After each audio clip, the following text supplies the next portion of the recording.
कुरान करीम के अंदर अल्लाह तबारका व तआला चाँद की कसम इरशाद फरमाता है कि चाँद की कसम जब वो रोशन हो जाए, लतरकबुन्ना तबक़न अन तबक़, ज़रूर बि ज़रूर तुम तबक़ दर तबक़ सवारी करोगे।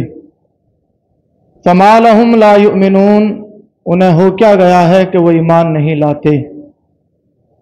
और दूसरी आयत के अंदर अल्लाह तबारका व तआला इरशाद फरमाता है, वसख्खर लकुम मा फिस समावाति व मा फिल अर्दी।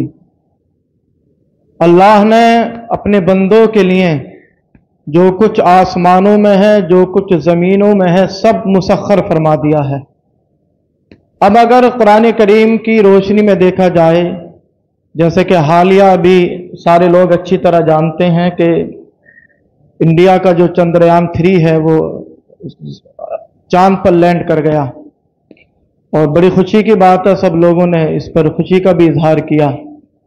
हालांकि चंद्रयान 1 जब गया था 2010 के करीब में, तो वो क्रैश कर गया था, पहले ही फट गया था, टूट गया था, और चांद पर उसकी लैंडिंग नहीं हुई थी। फिर चंद्रयान 2 गया, वो चांद तक नहीं पहुंच पाया, और ये चंद्रयान 3 अब गया है 2023 में, तो इसने सॉफ्ट लैंडिंग चांद पर की है।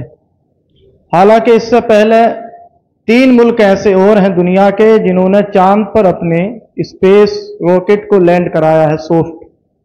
अमेरिका है, रूस है, चाइना है। और अगर चांद पर कमांडर डालने की अगर बात की जाए कि लोग चांद को अपने काबू में करेंगे, तो ये 1950 से ये सिलसिला शुरू है। 1950 ही में रूस जो है, सोवियत यूनियन, रशिया जिसे कहते हैं, तो 1950 से लेकर 1970 तक वो 15 से 20 मरतबा अपने रॉकेट चांद पर भेज चुका है। उसमें से कुछ क्रैश हो गए, कुछ पहुंच गए। और 1969 में अमेरिका जो नासा, उसकी स्पेस एजेंसी है, तो नासा ने बाकायदा 2 लोगों को चांद पर उतार भी दिया है 1969 में। और जो चांद पर गए हैं सबसे पहले, नील आर्मस्ट्रॉन्ग और एडमिन बज़, ये 2 लोग हैं जिन्होंने सबसे पहले चांद की जमीन पर कदम रखा है। और अपोलो 11 उसका नाम था जिस रॉकेट में ये सवार होकर गए। और उनका एक तीसरे शख्स का नाम है जो 2 के साथ गया, माइकल कॉलिंस। तो ये 3 लोग जो नासा के जरिए, जो अमेरिका की कंपनी है, स्पेस कंपनी, उसने इन 3 लोगों को भेजा, जिसमें से नील आर्मस्ट्रॉन्ग, एडमिन बज़ ने बाकायदा चांद पर कदम रखे हैं। और उन्होंने बाकायदा ये भी साबित किया था जब आए थे कि हमने चांद को 2 टुकड़ों में बटा हुआ पाया। आज भी चांद के अंदर वनशक्कल कमर, चांद फट गया। जो अल्लाह के रसूल ने अपनी उंगली से चांद को 2 टुकड़े किया था, उन्होंने ये बात आकर साबित की थी कि हाँ, हमने वहां पर चांद के अंदर निशान पाया है कि वो कभी ना कभी किसी न किसी जमाने में 2 हिस्सों में बटा है। तो अल्लाह तबारक व तआला आलिमुल गैब है, वो जानता है कि दुनिया इतनी तरक्की करेगी कि चांद तक जाएगी, उससे भी आगे जाएगी, लेकिन अल्लाह ने अपने महबूब के जरिए जमीन पर रहते हुए चांद को उनके ताबे कर दिया है।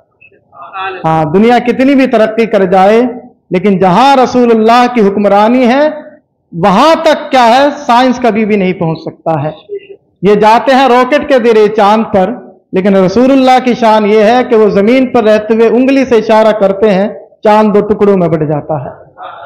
वो इशारा करते हैं तो चांद, उनके इस बचपन का अगर आलम देखा जाए, तो अल्लाह के रसूल अपनी उंगलियां ऐसे हिलाते हैं पालने में, तो चांद उनका खिलौना बन जाता है। तो अल्लाह के रसूल के जरिए ये बात अल्लाह तबारक व तआला ने पूरी दुनिया को मैसेज दिया है कि जिस चांद पर जाना तुम तरक्की समझ रहे हो, वो तो मेरे नबी की उंगलियों का खिलौना है। तो आज सारी दुनिया खुश है। हालांकि अगर इस एतबार से देखा जाए तो इंडिया 50 साल पीछे है। 1960 या 65 के करीब रूस, चाइना और ये अमेरिका अपनी सवारियां लैंड करा चुके हैं, और इंडिया 2023 में इसने लैंड कराया। लेकिन अगर कुरान को देखा जाए, कुरान कहता है वल कमरी इज़ा तसक, चांद की कसम। और चांद की कसम इसलिए अल्लाह कुरान में खा रहा है कि आगे जिस सफर की बात हो रही है वो चांद के बारे में है। तो जो कुरान कहता है ना, जो उलमा साहब सुनते रहते, तो कुरान करीम में हर चीज का बयान है, ये रोशन किताब है, इसमें हर चीज का बयान है। तो अगर दुनिया चांद पर भी जाएगी तो उसका भी जिक्र कुरान में मौजूद है। कुरान कहता वल कमरी, चांद की कसम, इज़्ज़त तसक, जब रोशन हो जाए खूब, लतर कबुन्ना तबकन तबक, जरूर भी जरूर तुम क्या है सवार होकर जाओगे तबक दर तबक। अब अगर गौर किया जाए तो लतर कबुन्ना, अगर अरबिक ग्रामर इसमें खोजे जाए, तलाश किए जाएं, तो लतर कबुन्ना बोला जाता है कम से कम 3 लोगों के लिए। और रकब का माना होता है रकीब यरकबू का, सवारी पर सवार होकर जाना। तो कुरान उस वक्त 1400 साल पहले इशारा कर रहा है कि जरूर भी जरूर दुनिया के कम से कम 3 शख्स ऐसे होंगे जो जरूर भी जरूर क्या है सवारी पर सवार होकर तबक दर तबक का सफर तय करेंगे। अब अगर अपोलो यानी 1969 की अगर बात करें तो अपोलो 11 में सवार होकर ये 3 लोग जाने वाले हैं, नील आर्मस्ट्रॉन्ग, एडमिन बज, माइकल कोलिंस। और कुरान ने लतर का बुन्ना ताकीद के साथ ये बात कही थी। अगर उस जमाने का देखा जाए कि जिस जमाने में कुरान बात कर रहा है कि तुम तबक दर तबक सफर करोगे, तो उस जमाने में बड़ा मुहाल नजर आएगा। ये कुरान कौन से सफर की बात कर रहा है कि तुम तबक दर तबक सवार होते होके जाओगे सवारी पर। लेकिन आज 1900 यानी 69 के अंदर यह बात सही साबित हो जाती है कि 1400 साल पहले कुरान ने जिस सफर की बात की थी वो नील आर्मस्ट्रॉन्ग, एडमिन बस और माइकल कोलिंस के जरिए क्या है चांद का सफर हुआ है। और फिर कुरान आगे कहता है फमा लहुम ला युमिनून। कुरान इस आयत का मतलब यह है कि दुनिया के जो ये 3 लोग अगर चांद का जब सफर करेंगे तो वो ईमान नहीं लाएंगे। ये गए वहां पर इन्होंने देखा कि हां चांद पर पहुंचने के बाद भी जहां हर तरफ क्या है जमीन में अंधेरा छा जाता है, लेकिन खाने काबा ऐसा है जो वो भी फिर भी मुनव्वर रहता है। इन्होंने देखा जहां खला में जाकर जहां आवाजें आना बंद हो जाती हैं, हवा के जरिए आवाज कानों में जाती है, जहां आवाजें आना बंद हो जाती हैं, एक अजान है जो वहां चांद पर जाकर भी अजान की आवाज सुनाई देती है।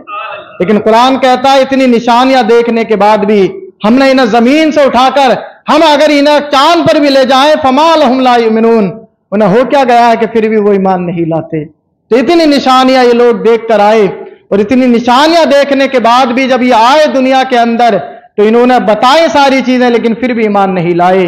फिर इनके ईमान न लाने के बारे में कुरान करीम 1400 साल पहले बता रहा है। ये कुरान करीम है जिसके अंदर हर खुश को तर का बयान है। कुरान आप पढ़ें तो एक जगह कुरान कहता है कुल्लुन फी फलकिन यस्बहून, हर सैयारा जो है वो तैर रहा है। आप देखें सैयारे तैरते रहते हैं। और ये कुरानी नजरिया है क्या कि हर सितारा जो है इसकी एक न एक उम्र होती है, 1000 साल, अरब साल, उसके बाद ये सारे के सारे जैसे उम्र पूरी हो जाती है ये सारे के सारे मिट जाते हैं। इधर शम्स कुव्विरत, ये जो सूरज तुम्हें नजर आ रहा है हम इसको बेनूर कर देंगे। वह इधर नुजूम कदरत, ये जो सितारे तुम्हें नजर आ रहे हैं हम इन सबको बेनूर कर देंगे। और चांद के बारे में भी यही है कि चांद जो तुम्हें रोशन और ताबना के नजर आ रहा है हम इसको बेनूर कर देंगे। और चांद की जो उम्र बताई गई है वो 9 अरब साल है। और इस वक्त चांद की उम्र 4.5 अरब साल चांद अपनी उम्र पूरी कर चुका है। तो चांद इस वक्त जवानी के आलम में है। 4.5 अरब साल चांद की उम्र हो चुकी है और 4.5 साल अरब अभी उसकी उम्र बाकी है। कुरान कहता है कि कितनी भी उम्र क्यों ना हो, जब कयामत कायम होगी तो हम इन जगमगाते हुए सितारों को हम बेनूर कर देंगे। सूरज जो है वो झड़ जाएगा, सितारे झड़ जाएंगे।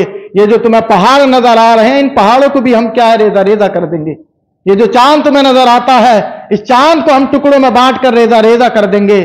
कब होगा ये सारे का सारा? उस दिन होगा जिस दिन इस दुनिया की उम्र पूरी हो जाएगी और जिस दिन चांद सूरज की उम्र पूरी हो जाएगी। और आपको हैरत होगी कि दुनिया में अभी तक जो है सिर्फ 12 लोग गए हैं चांद पर। जिन लोगों ने कदम रखा है 12 लोग ऐसे हैं जिन्होंने चांद पर कदम रखा है। और चांद पर बाकायदा पहाड़ भी मौजूद हैं।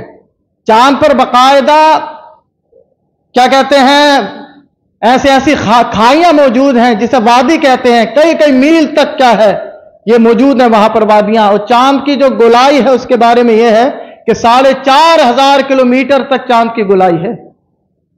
और कुरान करीम कहता है कि चांद जो है जो तुम्हें बड़ा नजर आता है यह अल्लाह की कुदरत की निशानियों में से एक निशानी है।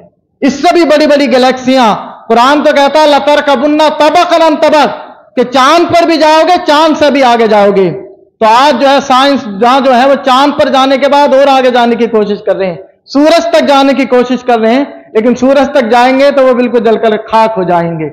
कुरान करीम इसकी जानिब इशारा भी करता है कि क्या सूरज के अंदर हमने ऐसी आग रखी है कि आप अंदाजा लगाएं, ये तहकीक हुई है कि 40 टन आग जो है अपनी गर्माहट जो है, चांद सूरज जो है हर सेकंड के अंदर 40 लाख टन जो है अपनी गर्मी दुनिया में भेजता है हर सेकंड के अंदर। ये रब तबारक व तआला की अजीम निशानियां हैं। कुरान करीम आप पढ़ें तो कुरान करीम जब आप पढ़ते जाएंगे तो रब की कुदरत का नजारा करते जाएंगे। कुरान करीम इसीलिए दावत देता है, जहां भी वो चांद और सूरज की बात करता है तो यही कहता है कि ये जो सारी निशानियां हैं ये अक्ल वालों के लिए हैं, कि जब अक्ल वाले गौर व फिक्र करेंगे, जो जितना इस दुनिया इस कायनात के अंदर गौर व फिक्र करता जाएगा उसे इतना ही हमारी जात पर यकीन होता चला जाएगा।